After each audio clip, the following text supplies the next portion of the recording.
नमस्कार प्रिय दर्शकों, एक बार फिर से आपका हमारी चैनल ग्रांड स्टोरी में आपका स्वागत है।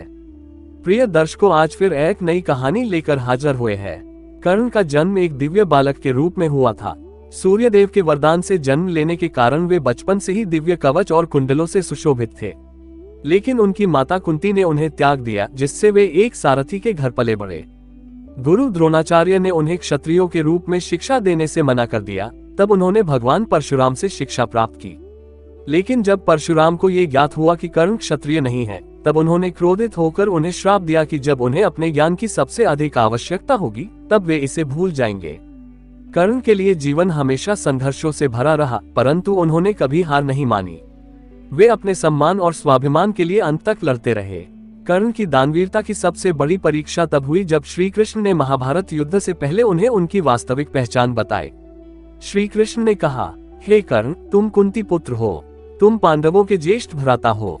यदि तुम चाहो तो इस युद्ध को टाल सकते हो और धर्म की ओर आ सकते हो। परंतु कर्ण ने उत्तर दिया, हे माधव, मैं कौरवों का ऋणी हूँ। दुर्योधन ने मुझे सम्मान दिया जब सारी दुनिया मुझे सूत पुत्र कहकर अपमानित कर रही थी। मैं उनका साथ नहीं छोड़ सकता। यही नहीं, जब कुंती स्वयं कर्ण के पास आई और उनसे आग्रह किया कि वे युद्ध में पांडवों का साथ दें, तब भी कर्ण ने अपना धर्म निभाते हुए उत्तर दिया, माँ, मैं आपसे वचन देता हूँ कि अर्जुन के सिवाय किसी और पांडव का वध नहीं करूंगा। तुम्हारे 5 पुत्र हमेशा जीवित रहेंगे, या तो मैं रहूंगा या अर्जुन।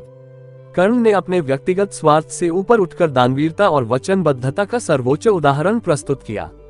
युद्ध से पहले जब देवताओं ने देखा कि कर्ण को पराजित करना असंभव है, तो देवराज इंद्र स्वयं एक ब्राह्मण का वेश धारण करके कर्ण के पास आए।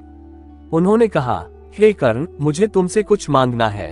कर्ण ने आदरपूर्वक कहा, हे ब्राह्मण देव, जो कुछ भी मेरे पास है वह आपका है, मांगिए। तब इंद्र ने कहा, मुझे तुम्हारा दिव्य कवच और कुंडल चाहिए। ये सुनकर कर्ण एक क्षण के लिए चौंके, क्योंकि वे जानते थे कि यह कवच और कुंडल उनकी रक्षा के लिए आवश्यक है। लेकिन उनकी दानवीरता ने उन्हें रोक लिया। उन्होंने बिना किसी हिचकिचाहट के अपने कवच और कुंडल को स्वयं काटकर इंद्र को दान कर दिया। इंद्र उनके इस अद्वितीय बलिदान से अभिभूत हो गए और उन्होंने कर्ण को शक्ति नामक अमोघ अस्त्र प्रदान किया। लेकिन इस अस्त्र का उपयोग वे केवल एक बार ही कर सकते थे। महाभारत युद्ध के दौरान कर्ण और अर्जुन के बीच भयंकर युद्ध हुआ। कर्ण का रथ युद्ध के दौरान धरती में धंस गया। वे उसे निकालने का प्रयास कर रहे थे कि तभी श्री कृष्ण ने अर्जुन से कहा, यह उचित समय है अर्जुन, वार कर दो। अर्जुन ने नियमों को तोड़कर कर्ण पर प्रहार किया और कर्ण वीरगति को प्राप्त हुए।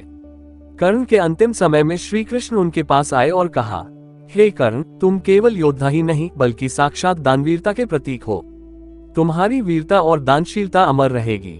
कर्ण का जीवन हमें ये सिखाता है कि सच्चा सम्मान और महानता जन्म से नहीं बल्कि कर्मों से मिलती है। उन्होंने हर परिस्थिति में अपना स्वाभिमान बनाए रखा और दानवीरता की ऐसी मिसाल पेश की जो युगों युगों तक याद रखी जाएगी।